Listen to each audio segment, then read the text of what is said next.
September of 2024 is going to reopen the eclipse portal, and it also has a lot of massive and somewhat maybe disturbing events happening. So in this video, I'm going to cover what we are having astrologically happen in the month of September of 2024 and how you can best prepare for it to use it to your benefit.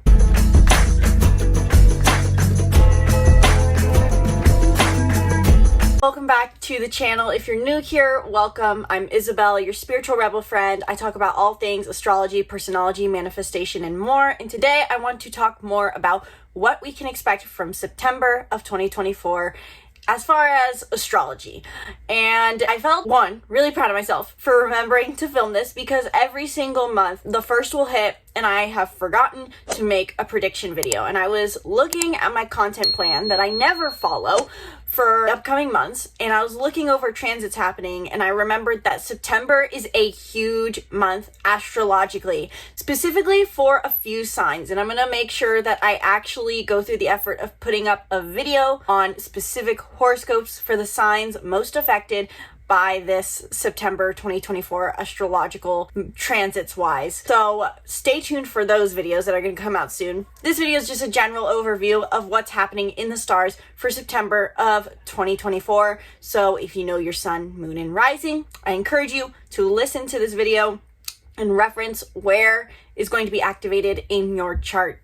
Looking at the house that is going to be affected based off of these huge transits. And if that is something that is really hard for you to do, to interpret your own horoscopes basically, then I invite you to check out my astrology course in the link in the description below, where I teach you everything you need to know to be a master astrologer. I'm talking the zodiac signs, the houses, the planets, reading the birth chart wheel, transiting planets versus natal planets. I cover everything you need to know in this course, and there's a community where you can ask questions to me or to other people in the course. I invite you to check it out. Link is in the description below. You can get 50% off by commenting the words Master Astrologer, and I'll let you know how you can get 50% off. And also, if you want just your own astrological interpretation for the month ahead, be sure to book a reading where we can dive into how the month of September is going to affect you based off of your birth chart. You don't have to know anything about astrology. You can be an advanced astrologer who wants an interpretation.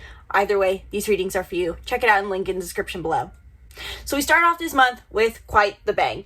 On September 1st of 2024, Pluto retrograde re-enters Capricorn, which I believe is for the very last time.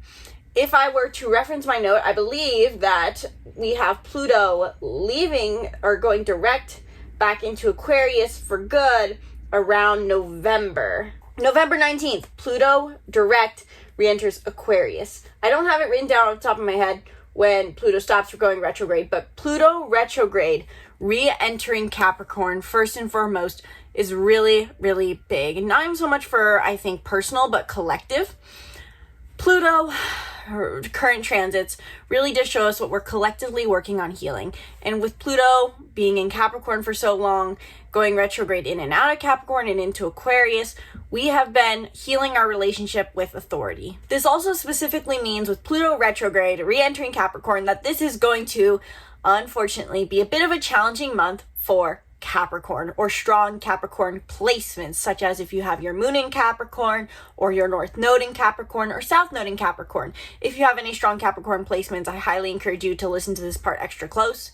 Pluto retrograde back into Capricorn is our final reassessment of healing our wounds around the Capricorn archetype before we can move forward as a collective towards a more innovative, accepting, individualistic society. Before we can be individualistic, as Aquarius loves, we have to first establish our sense of self and what success means to us. We have to feel proud of ourselves and confident in what we've achieved outside of external structures of what success means in order to embody who we are and accept others. Think about it. If you're not feeling proud of yourself, you can't really accept others very well, especially if they're successful, because you feel like they have something you don't. So we're reassessing our Capricorn nature for one last time during September. And this is simply put, even just in a more general setting, having Pluto retrograde re-enter Capricorn for this month of September is going to mean there's just a bit more turmoil in the air.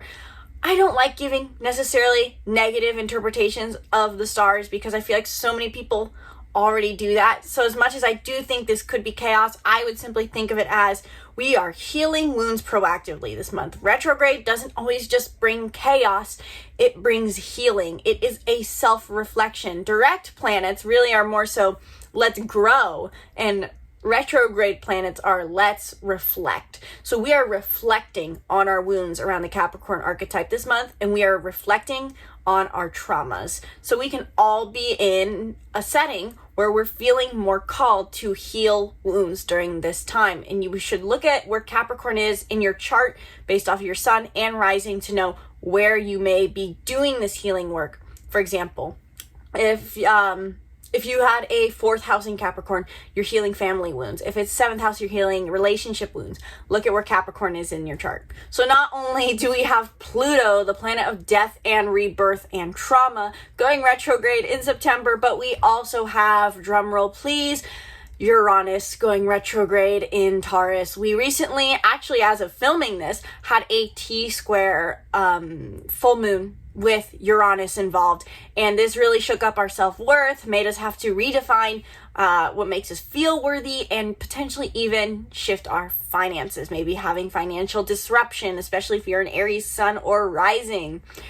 Uranus going retrograde in Taurus, in my view, is very different from what most astrologers may say. I will say they do a great job. Not saying that anyone's interpretations are bad. I'm just saying that a lot of people will say that Uranus retrograde is going to just bring shakeups. It's going to be chaos. It's going to be defeat. Finances are going to be lost. Money systems are going to be shaken up. And that could very well be what happens. As a global society, something could happen with our financial system.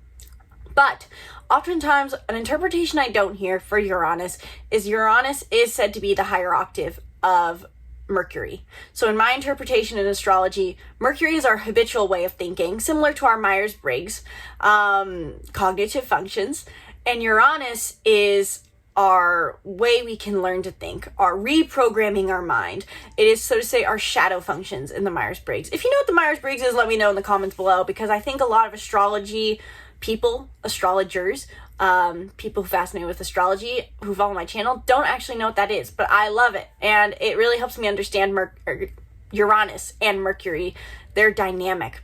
So Uranus is our higher mind. It is the way we can learn to think that is more in touch with the purity of the universe, in my view. So Uranus going retrograde in Taurus puts a focus on us, on reflecting on how we can up-level our mind. We have been trying, if you've been trying to think differently, change your thought patterns, specifically around your self-worth or money, trying to be more grounded and stable and worthy, ever since Uranus has been in Taurus, we may now be focusing on reassessing those highways we're trying to build. To elaborate even more, with Uranus and Taurus, we find that during this time, we can elevate our mind by focusing on more worthy thoughts, creating thought patterns that embody the fact that we deserve the best, whether that's I deserve the best car, I deserve the best lover, I deserve the best for myself, whatever it is. Uranus and Taurus tells us that in order to have financial stability and stable self-worth, we have to think differently. And now with it going retrograde in the sign for the month of September of 2024, we are reflecting on, okay, what have I been trying to implement? What new thoughts have I been trying to do? And have none of them been working? You may also be revisiting old thought patterns that you were trying to incorporate that maybe you stopped doing. If you're into manifestation, I'm sure this is something you do. So in this month, we could really be focusing on reconnecting with our manifestation. I know I'm already feeling these themes coming up as I've been trying to manifest wealth and love over the past summer, and have got off track with my positive thought patterns. So we may feel like we're having to revisit those thought patterns and reassess what highways of thought are still already there. And then to make matters not worse, but to make them more extreme, for starting off September, we also have our new moon in Virgo, which is, in my view, I don't know if it's necessarily correct, but opening the portal for the eclipse season. Because then, after going with, I guess, our new moon in Virgo, we will have a full moon lunar eclipse in Pisces, which is huge, and I'll get to that in a minute, so stay tuned for that part. But first, the new moon in Virgo happens and peaks on the 2nd of the month, but we can feel this energy starting August 30th. We're going to feel this energy already present as we're starting off the month, setting new intentions around Virgo energy. Virgo season started actually of the day of filming this video, this 22nd of August, and this is a focus for us all on our practical habits and stability. I love the idea of Virgo season being basically the blend between fall and summer. It really is the way we finish off the summer season by winding down and going, okay, how do I focus all this positive energy, this vitality, the sun being up longer? How can I focus that into my own vitality and health? What do I need to prioritize? This is where we get our life back in order after maybe having a chaotic but fun summer. And so Virgo season for us all is a focus on getting our ducks in a row, basically. And the new moon in Virgo happening at the same time, basically, as Pluto is going retrograde in Capricorn and Uranus going retrograde in Taurus, two other earth signs, is us trying to go, okay, there's a lot of chaos going around me, but what do I want to do with my material reality? I overall, again, see this as a good thing. We are reflecting a lot at the beginning of the month. We are doing a lot of self-reflection. We may need to just take things slow. Not the time necessarily maybe to manifest a lot. Old people could be coming into our life during the new moon, but new relationships, old thoughts, new ways of embracing them. Retrogrades are revisiting. Retrogrades are reflecting. Everything is a do-over with retrogrades, and happening at the same time as a new moon means new beginnings with old things. Similar to how we were having Mercury retrograde, but Venus in Virgo this month of August, last month, so to say, because you're probably watching this in September. This is a time for us to have new beginnings with old things, whether that be with other people or yourself. Don't necessarily invite your ex back into your life, but you will all probably be feeling during this new moon in Virgo, reassessing what material success, stability, and indulgence means to us. On the 4th of the month, Mars will enter Cancer, and on the 9th of the month, Mercury will enter Virgo after doing its retrograde that it finished up on the 28th of August, retransiting through Leo, finally entering Virgo. Mars in Cancer and Mercury in Virgo during this September Virgo season, I think, is going to really affect and further impact, or what's the word I'm looking for? Not the word I'm looking for. It's going to put more of an emphasis on our self-care and self-worth and more of a focus on nurturing ourselves. Virgo and Cancer, in my view, have a lot in common. They're both about taking care of ourselves to then take care of others. Virgo does this through practical tasks, routine, the self-care girly, what does everyone says now? Very cutesy, very demure. And Mars in Cancer really focuses on that too. Now that I'm saying this, I'm totally going to have to make a little post about how the very demure, this is really, I would say, the theme of Virgo season 2024, September of 2024. Very demure, coming back to ourselves. Focusing on taking action that nurtures our emotions and nurtures others, and speaking in a way that is impeccable with our word, and also making sure we're prioritizing ourselves, communicating our needs in practical ways. Mercury, being in Virgo, also does put an emphasis on anything that happened during retrograde season of Mercury retrograde in August. So Mercury went retrograde on the 5th in Virgo. So from the 5th to the 14th of August. Think about what was going on in your life there. What were you revisiting? You might now finally experience movement forward in those areas of life.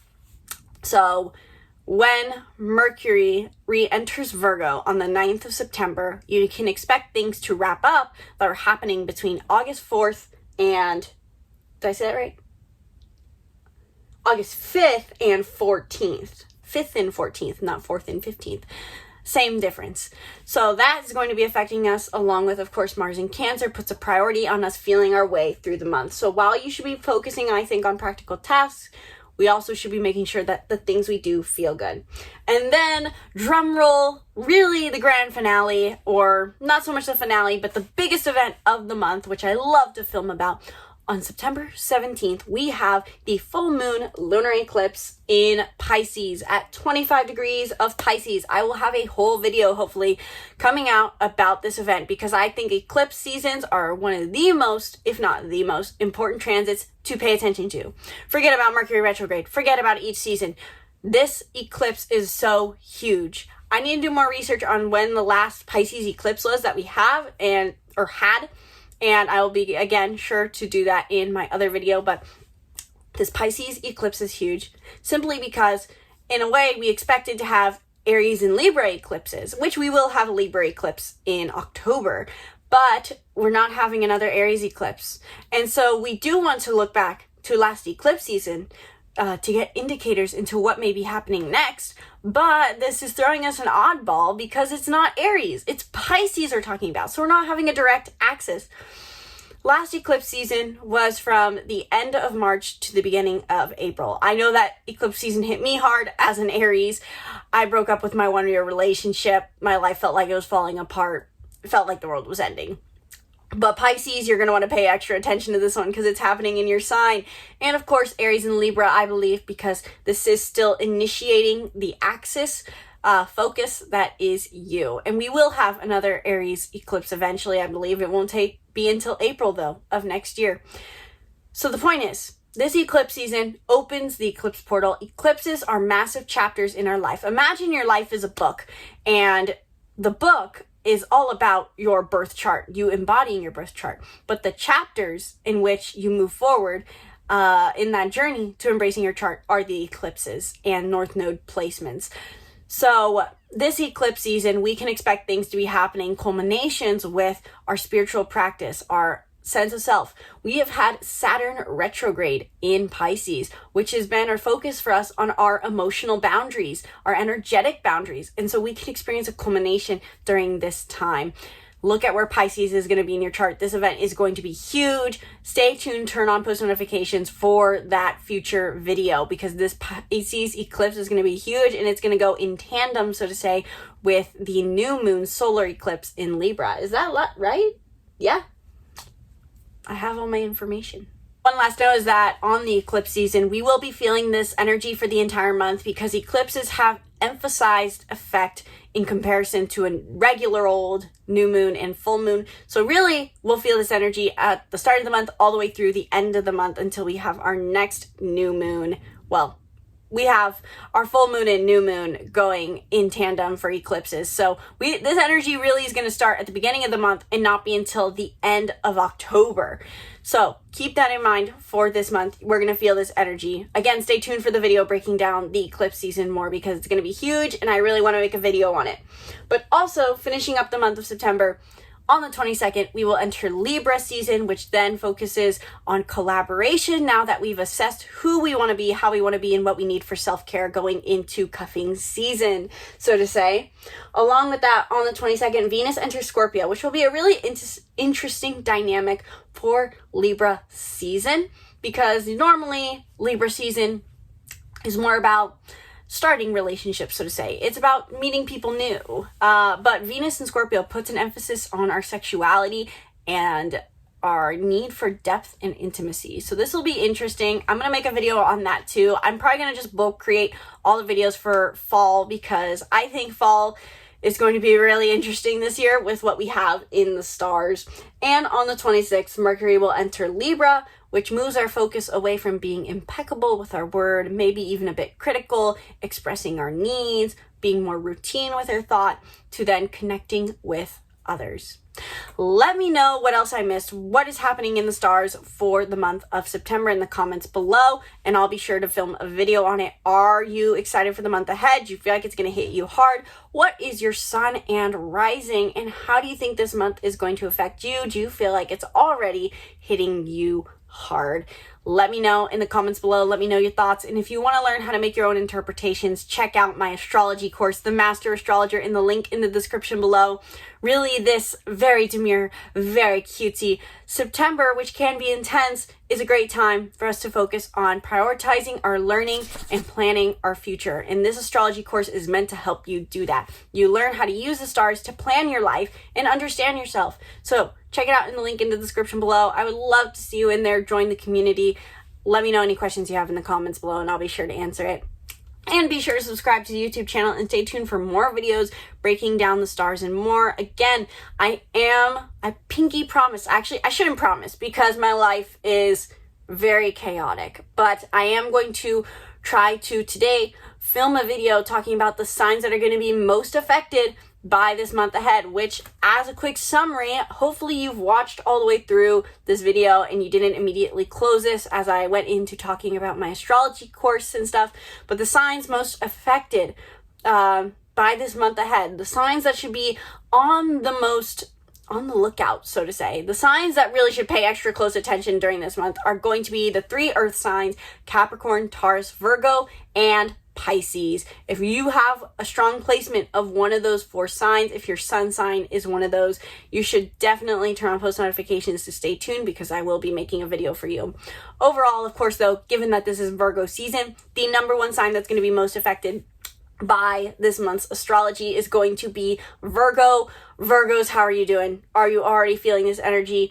I have a feeling life's about to get real hard for you this month, but I'm here for you, here for the support. Things are going to be good in the end. This is a purging, a cleansing, a progress forward. So be sure to subscribe to the YouTube channel. Stay tuned for more videos. Thank you guys so much for watching this video. And if you liked it, please share it, because sharing helps me grow. And I really do want to get this channel to grow more. So please share. It helps. Once again, my name's Isabelle, and from my heart to yours, namaste.